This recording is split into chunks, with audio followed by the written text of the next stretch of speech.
Hello guys, welcome to Raju friends YouTube channel. Friends, ఈరోజు మన ఛానల్లో ఉత్తరాంధ్ర చేపల పులుసు ఎలా చేస్తారో చూద్దాం. ఇందుకోసం నేను సముద్రం చేపలు తీసుకున్నాను ఫ్రెండ్స్.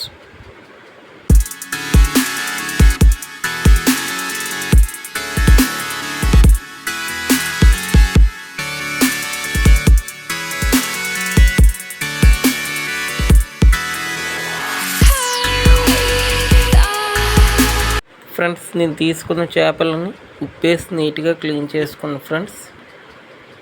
ఈ చేపల పులుసు కోసం మీడియం సైజు 2 ఉల్లిపాయలు, 2 పచ్చిమిరపకాయలు, 1 టమాటా, అల్లము, 1 ఇంచు అల్లము, 8 వెల్లుల్లి రెబ్బలు తీసుకొని మిక్సీ పట్టుకున్నాను ఫ్రెండ్స్. స్టవ్ మీద కళాయి పెట్టుకొని ఆయిల్ హీట్ అవ్వాక ఈ ఉల్లిపాయ పేస్ట్ వేసుకున్నాను ఫ్రెండ్స్. ఉల్లిపాయ పేస్ట్ని బాగా వేయించుకోవాలి ఫ్రెండ్స్. ఈ చేపల పులుసు చేయడానికి అల్లం, వెల్లుల్లిపాయలు మాత్రమే వాడతాం, ఇంకెటువంటి మసాలాలు వాడం ఫ్రెండ్స్. ఈ ఉల్లిపాయల ముద్ద పచ్చివాసన పోయేంత వరకు వేపాలి ఫ్రెండ్స్. అలా వేపేటప్పుడు పసుపు వేసుకోవాలి. పసుపు వేసుకొని కూడా వేయించుకుందాం ఫ్రెండ్స్.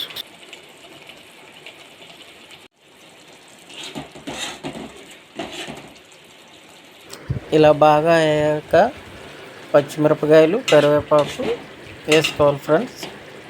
వేసుకొని 1 నిమిషం పాటు వేయించుకోవాలి.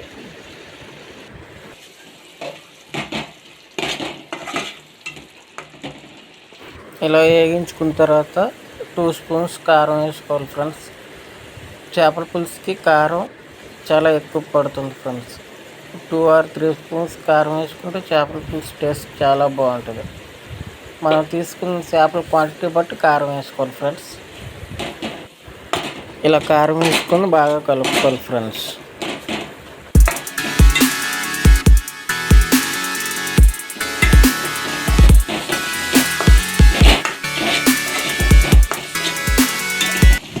ఇలా బాగా కలుపుకున్న తర్వాత చింతపండు రసం యాడ్ చేసుకోవాలి ఫ్రెండ్స్.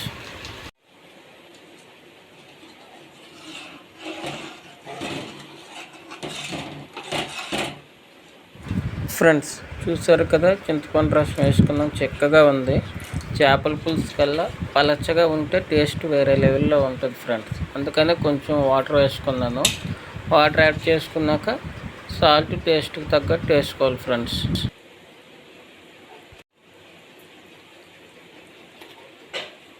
ఫ్రెండ్స్, ఇలా సాల్ట్ అది వేసాక స్టవ్ లో ఫ్లేమ్లో పెట్టుకొని కలుపుకోవాలి ఫ్రెండ్స్. కలుపుకొని మూత పెట్టుకోవాలి. మూత పెట్టుకున్న తర్వాత 5 or 10 మినిట్స్ లో ఫ్లేమ్లోనే పులుసుని మరిగించాలి ఫ్రెండ్స్. మూత తీసి చూడండి పులుసు ఎలా మరిగిందో ఫ్రెండ్స్. పులుసు మరిగిపోయింది కదా, ఈ మరిగిన పులుసులో చేపలు వేసుకోవాలి ఫ్రెండ్స్.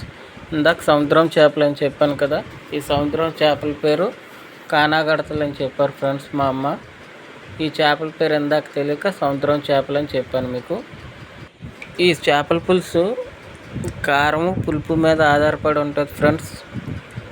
ఈ 2 పర్ఫెక్ట్గా వేయగలిగితే చేపల పులుసు చాలా టేస్ట్గా ఉంటుంది ఫ్రెండ్స్. చేపల పులుసు మ్యాక్సిమం పలచగా ఉండేటట్టు చూసుకోవాలి ఫ్రెండ్స్. చేపలు వేసాక ఇలా ఒకసారి కలుపుకొని మూత పెట్టుకొని సిమ్లో 10 మినిట్స్ ఉడకనివ్వాలి ఫ్రెండ్స్. చూడండి ఫ్రెండ్స్, 10 మినిట్స్ తర్వాత మూత తీసి చూపిస్తాను. చూడండి ఆయిల్ ఎలా తేలిందో. చేపల పులుసు అయిపోయింది ఫ్రెండ్స్. ఇప్పుడు కొత్తిమీర జల్లుకొని 1 మినిట్ ఉంచాలి ఫ్రెండ్స్.